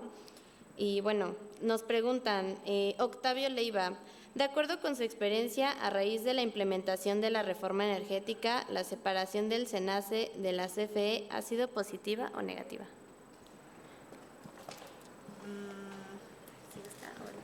Sí. Pues es positivo en el sentido en que ahora SENACE, digamos, es el que tiene el control, ¿no?, del sistema realmente. Entonces, lo que nosotros instruyamos lo debe acatar pues la CFE, lo debe acatar los generadores privados, todos lo deben acatar, ¿no? Entonces, en ese sentido, pues ha sido positivo. También pues SENACE se separó de CFE para crear esa área de mercado, que es donde se realizan los contratos de conexión, de interconexión. Y bueno, en ese sentido será positivo. El problema nada más es, pues como a veces pasa, ¿no?, que a veces hay pues intereses, ¿no? Y las leyes creo que se hicieron de una forma muy, muy rápida, entonces por eso se pudieron conectar gran cantidad de generadores sin incorporar red nueva a la red de transmisión. Entonces, ya sea porque las leyes no estaban bien escritas o los criterios de evaluación no estaban completamente terminados, y pues lo aprovecharon los generadores. Ese fue el problema, ¿no? Realmente que las leyes no estaban y las normas no estaban bien definidas, se han ido corrigiendo, ya ahorita pues ya se pone mucho más estricto para poder hacer una interconexión, si se les piden más refuerzos, se les están pidiendo, por ejemplo, baterías a las centrales renovables, pero pues ya 6 años después, ¿no? Entonces, pero creo que en general pues era necesaria hacer algún cambio, a lo mejor no tan drástico, pero pues hay que irlo corrigiendo, ¿no? Tenemos preguntas del público, adelante. Bueno, hola, buenas tardes, muchas gracias por la presentación, me gustó mucho. Mi pregunta está orientada en el sistema eléctrico actual. Usted comentaba acerca de los sistemas de protección de área amplia y que en México solo se está haciendo un prototipo en la zona noroeste. ¿Qué se necesitaría para que en México se implementaran más? Ajá. Pues esos esquemas de protección de área amplia, bueno, lo que requieren es los PMUs, ¿no? Por principio.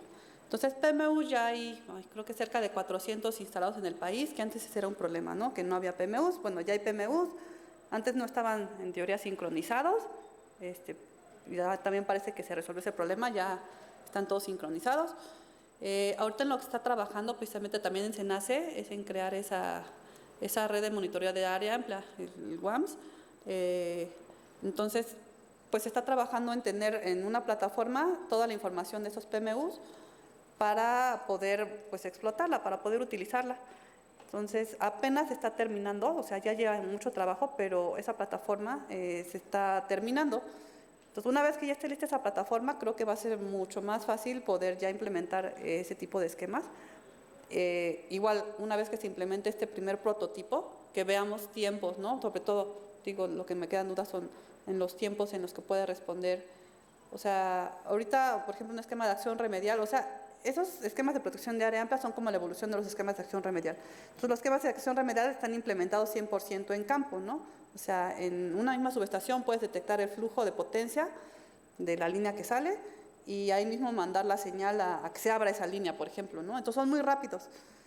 Pero para los esquemas de protección de área amplia, pues tu señal la tiene que estar registrando un PMU, que a lo mejor está ahí mismo, ¿no?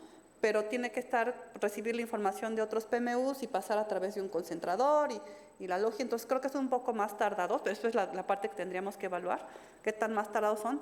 Pero yo creo que pues nada más falta que a lo mejor ya que salga el primero y veamos toda la experiencia. De hecho se están diseñando ahorita las bases ya para la implementación de los esquemas de protección de área amplia. O sea, toda la experiencia que están reuniendo ese grupo que está trabajando en esa implementación, le están baseando en algunos criterios que se deben seguir y pues yo creo que pues ya en 1 o 2 años, a más tardar, tienen que salir por lo menos otros 2 propuestas, ¿no? de esquemas de protección de área amplia y pues todas las herramientas que están en desarrollo, pues ahí tendrán que terminar de desarrollarse para poder hacer esa implementación. Entonces no falta mucho, nada más es determinar bien en qué casos son aplicables, ¿no? Y qué tan benéficos son. Okay, gracias.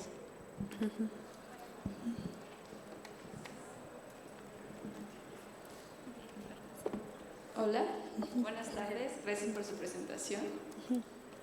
Mi pregunta es si ahora con el retiro del horario de verano, realmente el SENACE tuvo que realizar alguna nueva estrategia o planeación y si realmente se ve alguna afectación o una ventaja económica, ese tipo de cosas.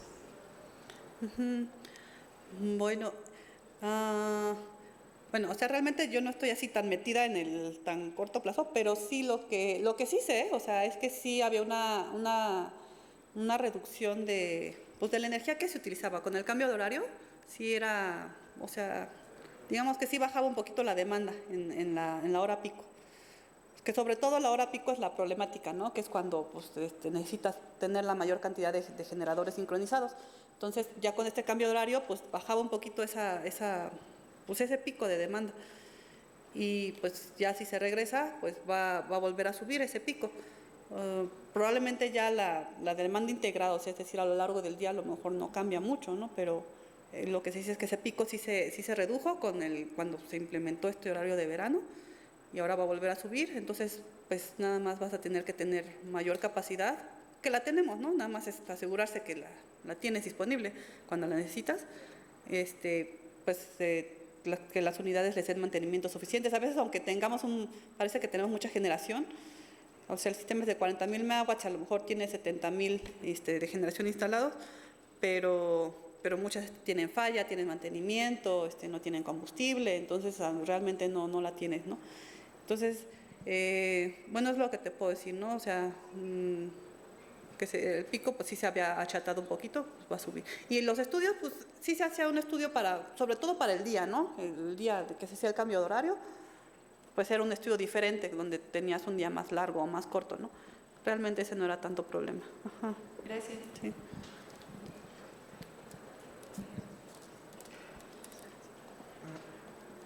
Buenas tardes. Primero que nada, muchas gracias por traer su presentación el día de hoy y quisiera exponerle dos preguntas. La primera es que ustedes habían mencionado sobre la planeación a corto, mediano y largo plazo de la expansión del sistema eléctrico de potencia. Si se intentara hacer algún estudio similar de algún modelo un poco más pequeño o reducido, ¿cuáles son los elementos que suelen considerar? Y la segunda pregunta sería si tienen alguna especie de modelo matemático o metodología ya definido para realizar ese tipo de estudios. De estudios, o sea, ¿tú quieres saber si hay como una red reducida del sistema? Sí, como alguna metodología para realizar el estudio de la expansión del sistema eléctrico de potencia, poder agregar generador, carga, todo lo que conlleva el CEP el sistema eléctrico nacional, por ejemplo, que ya está definido. Ajá, o sea, sí pues está el código de red, ¿no? Que es donde está el manual de conexión e interconexión y ahí te dice todos los criterios con los que deben cumplir las centrales eléctricas para poder interconectarse y los centros de carga, ¿no? Te dice desde eso, ¿no? Que debes poder soportar la contingencia más severa, pues qué tipo de infraestructura necesitan las centrales incorporar al sistema, dependiendo de su capacidad, ¿no? O sea, entre más grandes sean las centrales, más estudios requieren, ¿no? Si es una central chiquita, a lo mejor no necesitan tantos estudios, pero todo eso está en el código de red y en el manual de conexión e interconexión de centrales eléctricas y de centros de carga. Y bueno, o sea, la metodología, pues es lo más complicado, creo que es generar los casos base, ¿no? Determinar qué obras se van a... O sea, hay casos base para cada año, para temporadas de verano, para temporadas de invierno. Hay casos de demanda máxima, media y mínima para veranos e inviernos, para los próximos 20 años por lo menos, ¿no? Entonces, aparte de generar esos casos base, es como lo más complicado, ¿no? Lo que es dentro de SENACE, cada una de las áreas determina qué obras necesita y las concentramos aquí a nivel nacional y pues así se hace la evaluación, se incorpora una central, una línea y ves que no haya problemáticas o sea, el resto del sistema. No sé si es algo así. Muchas gracias. Sí.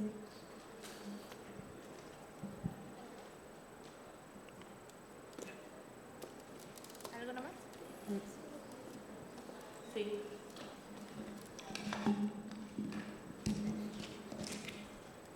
Buenas tardes. Muchas gracias por su presentación. Disculpe, bueno, yo tenía la duda de qué medidas son las que se están tomando para hacer, por ejemplo, esa ampliación. Digo que no se han construido realmente nuevos corredores, pero sí se han estado incorporando muchas centrales de generación. O sea, ¿qué medida exacta se está tomando para hacer eso? ¿O no se está considerando construir más corredores o algo así? Sí, bueno, lo que pasa es que hay dos modalidades, ¿no? Generalmente, también por ejemplo, esos casos, escenarios que les digo, que hay de verano y de invierno, para los próximos 20 años son escenarios muy típicos de demanda, ¿no? No son escenarios extremos, como de flujos máximos norte-sur. Nosotros, por ejemplo, para el diseño de esquemas de acción remedial, nos vamos al caso más crítico, ¿no? Donde la demanda esté al máximo, las transferencias estén al máximo, y pues que sí pasa, ¿no? Pero no todo el tiempo, o sea, son a lo mejor pocas veces al año. Pero esos estudios de planeación, esos escenarios de planeación son como escenarios muy típicos y de hecho están optimizados, ¿no?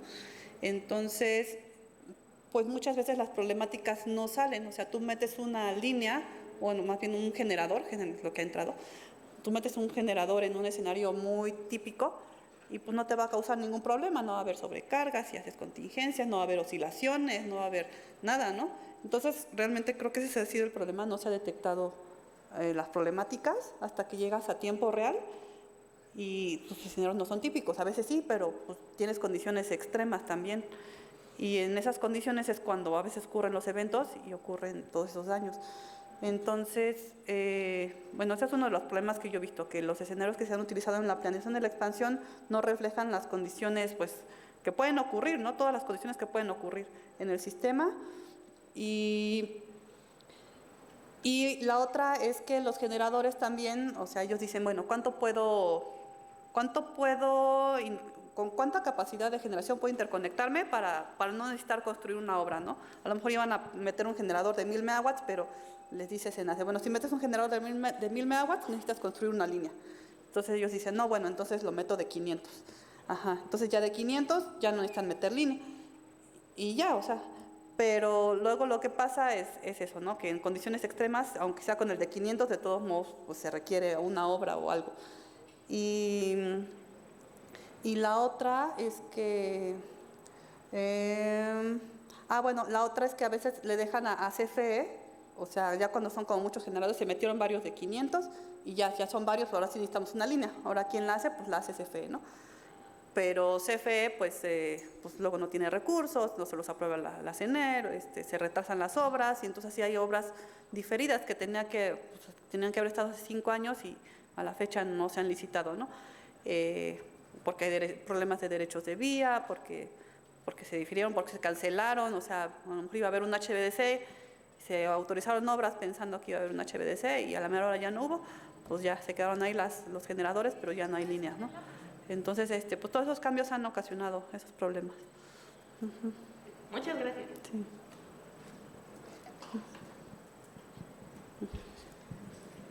Buenas tardes, gracias por su presentación. Y mi pregunta va referida a lo siguiente.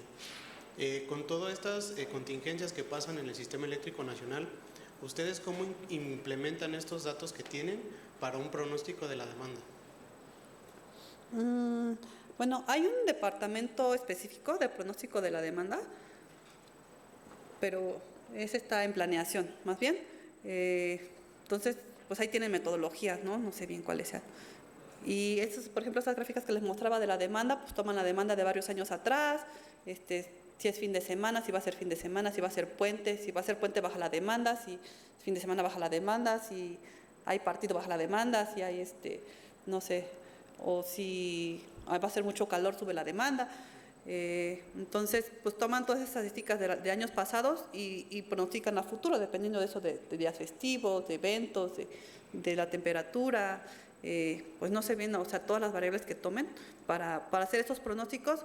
Nosotros generalmente lo que hacemos, así de rápido, pues es decir, hay un incremento de la demanda de un año a otro del 3 al 4%. Entonces, tomamos un día típico del año pasado y lo escalamos, ¿no? 3, 4%, o sea, así de rápido, ¿no? Si no tenemos como porque igual ese departamento de pronóstico de la demanda tiene como varias proyecciones, una como a la baja, una muy optimista, una muy pesimista. Entonces, pero bueno, nosotros ya sabemos más o menos que ese crecimiento es como del 3, 4%, y así lo tomamos en algunos casos, ¿no?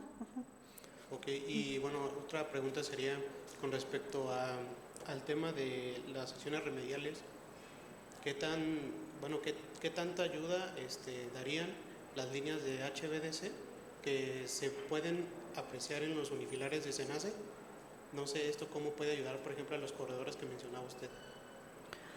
Sí, bueno, pues ya sería todo un cambio en la red si se incorporaran esos HVDCs, porque precisamente había unos de norte a sur, entonces podría controlarse mejor las transferencias de potencia y, por ejemplo, todas esas, en teoría pues era para integración de energías renovables también, ¿no?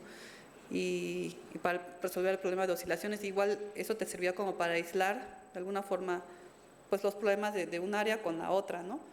Ya con electrónica potencia puedes pues, aislar problemas de oscilaciones, por ejemplo, ¿no? Entonces, pues sí son benéficos, o sea, el problema es si la evaluación costo-beneficio, esa pues, si no estoy metida, no sé, es la parte donde hubo el problema, ¿no? Porque realmente pues sí representan muchas ventajas para el sistema eléctrico en cuanto a su tecnología, pero pues ya es la evaluación costo-beneficio donde habría que evaluarlo bien. Muchas gracias. Sí. Buenas tardes. Primero quisiera agradecerle por su presentación. Estoy de este lado. Más que nada quisiera preguntarle desde su experiencia, ¿cuál sería como el perfil profesional que tendría que tener alguien para trabajar en el SENACE? Muchas gracias. Bueno, lo que piden es pues es ingeniero eléctrico, ¿no? Si hemos detectado que pues entre más eléctrico sea, mejor. También lo que les piden es maestría en potencia, o sea, es lo que hacemos. Todo lo que vieron, o todo, por ejemplo, lo que yo vi en la maestría de sistemas eléctricos de potencia, pues es lo que estoy aplicando, ¿no? O sea, en mi trabajo, ahí sí es lo que estudias, es lo que haces, ¿no? Entonces, pues entre más te enfoques a sistemas de potencia, pues es mejor, ¿no? Protecciones, operaciones de sistemas eléctricos, planeación, más circuitos eléctricos, o sea, todo lo que ves lo puedes usar. Y para el SENACE pues te piden tener maestría. Antes, cuando yo entré, todavía no te pedían con licenciatura podías entrar, pero ahorita no sé cómo está, pero creo que hasta doctorado te estaban pidiendo para ser operador. Ya no sé si sigue o no sigue, ¿no? Pero yo, o sea, ahorita mi área donde yo estoy, con maestría es suficiente en potencia. Igual de repente ahí entra algún electrónico o algo, ¿no? Pero pues les hacen un examen de evaluación y es donde pues, tienen que pasarlo, ¿no? De hecho, apenas creo que hubo una convocatoria, a lo mejor algunos de ustedes participaron, precisamente ahí para el área donde estoy, la Unidad de Estudios Eléctricos. Y pues eso, sí, básicamente. Sí.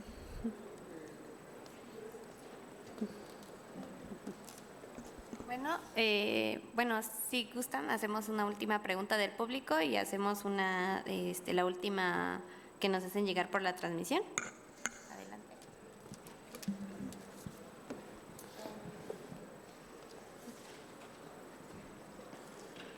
Hola, buenas tardes. Queríamos preguntarles cómo ha sido su desarrollo profesional en un mundo que pues predominantemente dirigido por hombres, y cómo ha sido su desarrollo y algún consejo que nos darían a nosotros. Sí, gracias. Es para las dos, sí.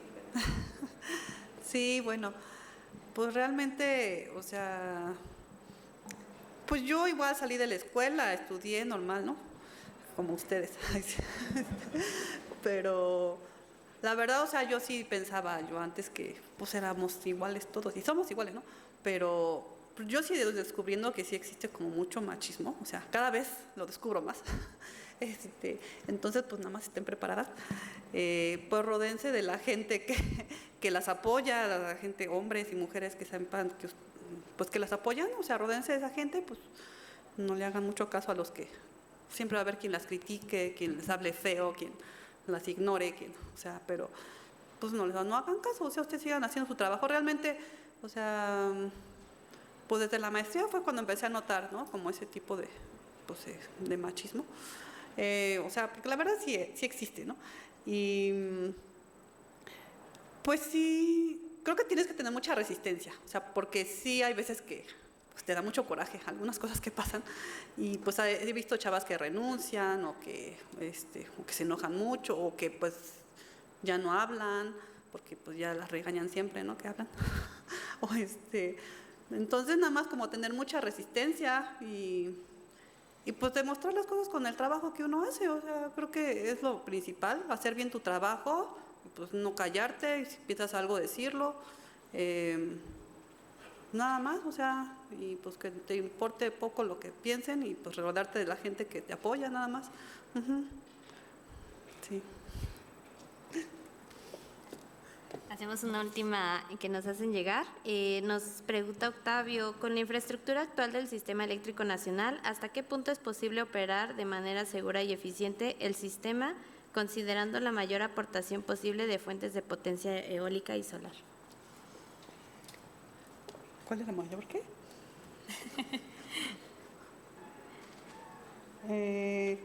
Bueno, O sea, de lo que hemos detectado es que sí, una integración de renovables como del 26%, más o menos sería como el porcentaje máximo que con la red actual somos capaces de soportar para no tener problemáticas en el sistema, pues de oscilaciones o de esas, como eso que les decía, ¿no? Del efecto pato, de que haya como un incremento súbito de generación renovable. Entonces, pues es eso, y bueno, que las fuentes renovables, por ejemplo, sí se incorpore esas fuentes de almacenamiento, creo que ese será lo ideal, que contribuyan a la regulación. Pues creo que será lo más importante, y sobre todo pues que construyan red donde hace falta, ¿no? Que no se sigan interconectando y partiendo líneas. Creo que eso también es importante. Digo, a lo mejor no sé si ellas tienen que absorber todo el costo, pero sí es importante que se construya nueva red en donde estén ubicadas para poderle dar soporte al sistema. Es lo que podría decir. Nos dicen que la misma pregunta va dirigida para la doctora Nadia. Si le pasan un micrófono, por favor. ¿Cuál pregunta? La misma, se la repito. Dice, ¿con la infraestructura actual? ¿Otra vez qué? Sí, con Alma, sí. Ay, esa pregunta. Tan bonita. Tan bonita. Pues, ¿qué te puedo decir? Que tengan paciencia. Tal vez sus compañeros resuelvan más rápido los problemas, pero no significa que ustedes no puedan. Entonces, paciencia. ¿Sale? A los chicos también, mucha paciencia. Y cómo ha sido para mí, muchas veces me han dicho que he estado en un lugar privilegiado, porque, bueno, he tenido muchas ventajas en un mundo de hombres. Entonces, todo lo que a mí me ha ayudado es eso, paciencia y constancia. Entonces, por eso me gusta mucho lo que dijo, ahora sí, Edith Clark, que dice que cualquiera que haga bien su trabajo va a ser útil en cualquier lugar. Entonces, primero paciencia y sigan avanzando lo más que puedan, siempre. Muchas gracias a todos por su participación, a la doctora, a la maestra Pamela. Por favor, brindémosle un fuerte aplauso por su presentación.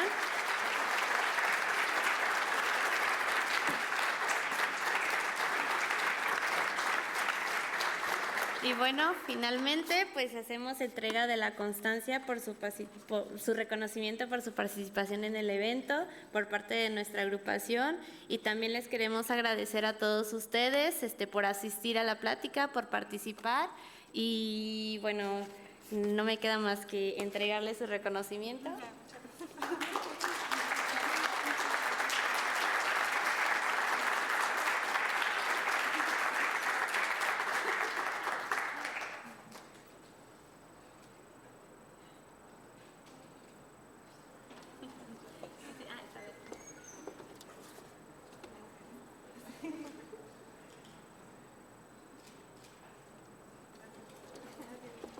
Y los invitamos a, si gustan, pasar aquí al frente para que nos podamos tomar todos una foto juntos con las doctoras, las ponentes.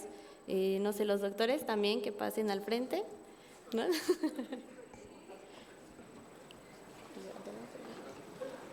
Con confianza. Y en caso de que tengan más dudas, quieran acercarse con las ponentes, tengan la libertad de preguntarles lo que ustedes gusten. También, sí. También queremos recordarles que en el QR pueden hacer el registro de su asistencia. Les solicitamos que por favor lo hagan y nada más. Gracias por asistir.